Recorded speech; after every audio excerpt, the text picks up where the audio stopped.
आप सभी का बहुत बहुत स्वागत है।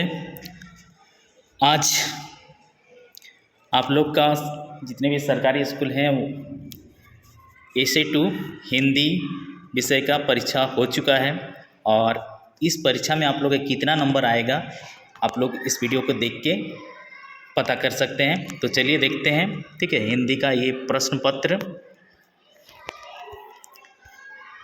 देखिए। पहला आप लोग को एक गद्यांश दिया हुआ था जिसको पढ़ के 1 से 5 तक का प्रश्न करना था। तो देखिए यहाँ पे पहला प्रश्न जो है किन्हें भगवान धन्वंतरी का अवतार कहा गया है। तो यहाँ पे आपका 2 नंबर ऑप्शन सही होगा, राजा दिवोदास। ठीक है, और 2 नंबर प्रश्न है प्राचीन काल में काशी राज्य की राजधानी कहाँ थी। तो यहाँ पे आपका 1 नंबर ऑप्शन सही होगा, वाराणसी। ठीक है, और 3 नंबर प्रश्न शल्य चिकित्सक के रूप में किनका यश चारों दिशाओं में दूर दूर तक फैला हुआ था। तो यहाँ पे आपका 4 नंबर ऑप्शन सही होगा, महर्षि श्रुत। ठीक है, और 4 नंबर प्रश्न है सुश्रुत संहिता ग्रंथ के रचयिता कौन थे। तो यहाँ पे आपका 3 नंबर ऑप्शन सही होगा, महर्षि सुश्रुत।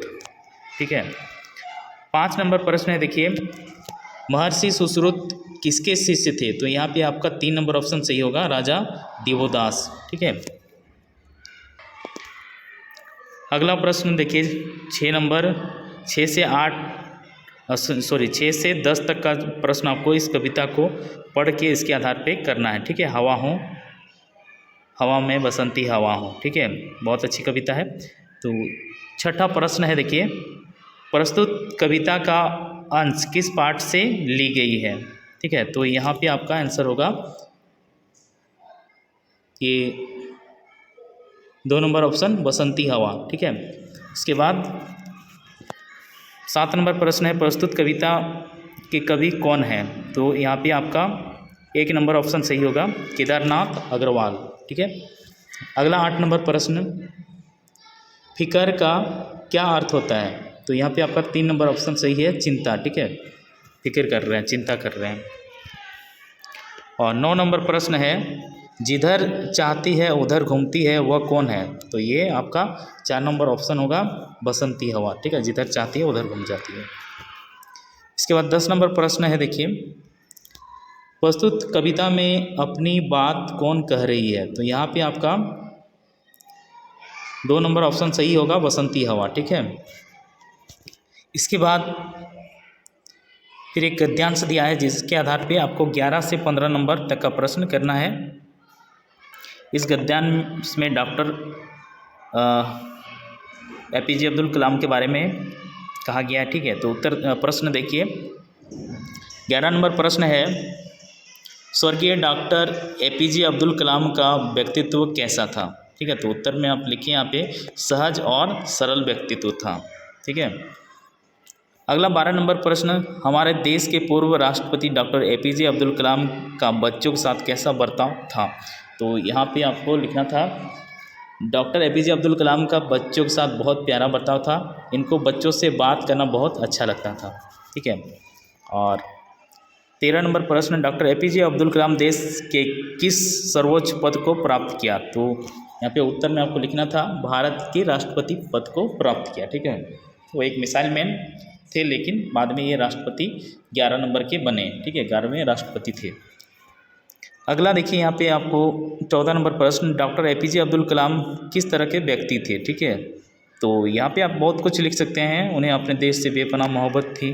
ठीक है, डॉक्टर APJ अब्दुल कलाम अपने माता पिता और शिक्षकों को प्रति अपार श्रद्धा था। ठीक है, और बड़ों का सम्मान करते थे, उनका आशीर्वाद लेते थे। ठीक है, 15 नंबर प्रश्न में देखिए, डॉक्टर APJ अब्दुल कलाम का पूरा नाम क्या है। तो यहाँ पे अबुल फकीर जैनुलाब्दीन अब्दुल कलाम है। ठीक है, अगला देखिए 16 नंबर प्रश्न, नीचे दिए गए प्रश्नों के उत्तर विकल्पों में से सही उत्तर वाले विकल्प चुनकर सही का निशान लगाएं। ठीक है, तो यहाँ पे देखिए आग का तत्सम रूप को चुनिए। तो आपका यहाँ पे 1 नंबर ऑप्शन सही होगा, अग्नि। ठीक है, आग को अग्नि भी कहा जाता है। ठीक है, ख में देखिए गंगा शब्द में अनुस्वार किस पंचमाक्षर के लिए प्रयुक्त हुआ है? तो यहाँ पे आपका 2 नंबर ऑप्शन सही होगा, अंग। ठीक है, गंगा, अंगा, अंगा का उच्चारण हो रहा है। ठीक है, और इधर देखिए गौ प्रश्न में 6 वर्ण किन 2 वर्णों के संयुक्त अक्षर हैं? तो यहाँ पे आपका 1 नंबर ऑप्शन सही है, क और तालवश्य मने मूर्धन्य स। ठीक है, मूर्धन्य स, ये मूर्धा से हो रहा है, आधा को और मूर्धन्य स मिलके 6 बन रहा है। ठीक है, और उसके बाद देखिए घ में पथिक शब्द क पर्यायवाची शब्द को चुनिए। ठीक है, तो यहाँ पे आपका राही, पथिक का पर्यायवाची राही होगा, 2 नंबर ऑप्शन। इसके बाद अड़ा में देखिए इच्छा शब्द का विपरीत अर्थ वाले शब्द चुनिए। तो यहाँ पे आपका इच्छा का अनिच्छा होगा। ठीक है, अनिच्छा।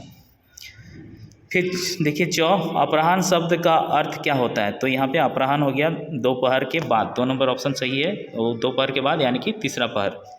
6 में देखिए निम्नलिखित में से शुद्ध शब्द को चुनिए। ठीक है, तो यहाँ पे आपका 1 नंबर ऑप्शन सही है, उज्ज्वल। ठीक है, उ आधा जो आधा 2 बार आधा आधा जो होगा वल, उज्ज्वल। ठीक है, उसके बाद जो में देखिए गांठ बांध लेना मुहावरा का अर्थ क्या है? ठीक है, तो ये हो गया आपका 1 नंबर ऑप्शन सही, सीख मान लेना। और झ नंबर प्रश्न है धवल शब्द का अर्थ क्या है?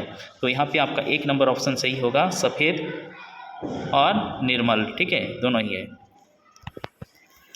अगला देखिए य नंबर प्रश्न है चौथा शब्द निम्नलिखित में से क्या है? तो ये चौथा शब्द संख्या को बता रहा है, इसलिए ये विशेषण है। ठीक है, 2 नंबर ऑप्शन सही हो गया।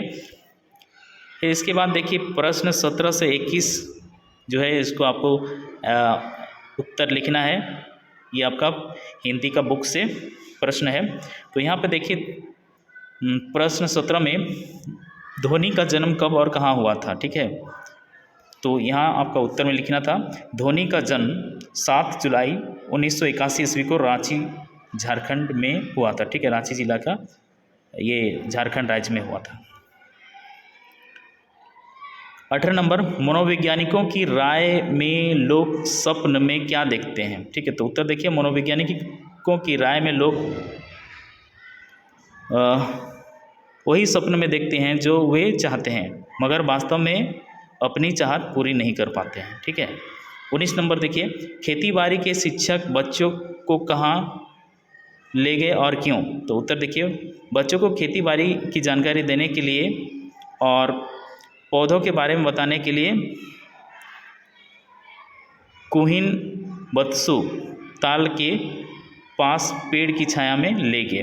ठीक है, और बच्चों को खेतीबाड़ी के विभिन्न औजारों से अवगत कराया। 20 नंबर प्रश्न रवि का सुधार पाठशाला से आपको क्या संदेश मिलता है? तो उत्तर देखिए इस कहानी से हमें संदेश मिलता है कि हमारे जीवन में साफ सफाई और स्वच्छता बहुत आवश्यक है।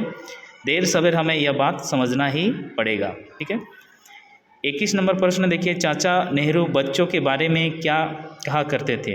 तो यहाँ पे उत्तर देखिए आज के बच्चे कल के भारत का निर्माण करेंगे, यही कहते थे। ठीक है, इसके बाद अगला 22 नंबर प्रश्न है प्रिय खिलाड़ी के बारे में लिखना है या फिर आप बाल दिवस के बारे में लिख सकते हैं। ठीक है, तो आप प्रिय खिलाड़ी के में आप यहाँ पर इसको भी लिख सकते थे। ठीक है, महेंद्र सिंह धोनी जो क्रिकेटर हैं ये भी आप लिख सकते थे, या फिर आप बाल दिवस में इस तरह से लिखेंगे। देखिए बाल दिवस, ठीक है, हम हर साल 14 नवंबर को बाल दिवस को उत्साह और जोश के साथ मनाते हैं।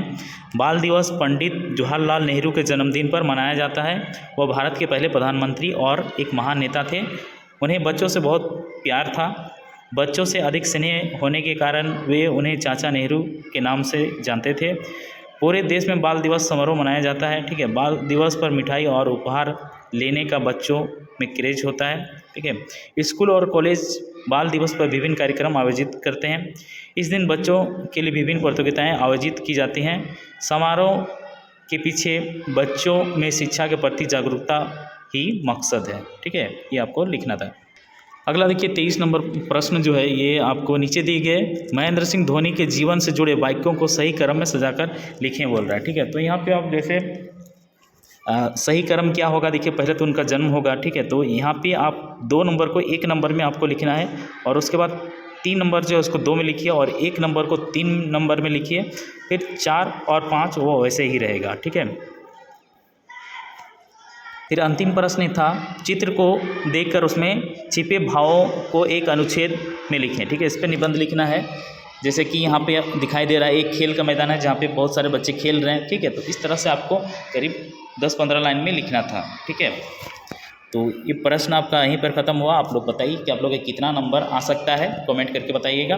ठीक है, और मिलते हैं अगले वीडियो में, तब तक के लिए टेक केयर बाय। और इस चैनल को जरूर से ज़रूर सब्सक्राइब कर लीजिएगा, आप लोग को आगे भी क्वेश्चन आंसर यहाँ पर मिलता रहेगा। ठीक है, ओके, थैंक यू।